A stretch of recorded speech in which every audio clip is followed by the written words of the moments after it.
লাগছে আমার, দাঁড়াও।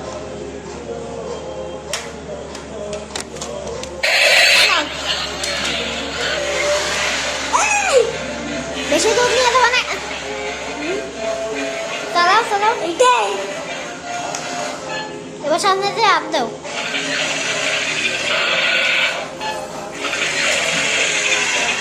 সামনে দাও।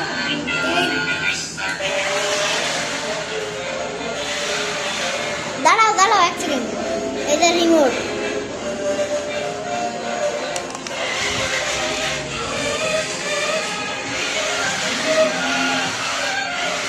এটা হচ্ছে গাড়ি একা একা চলবে।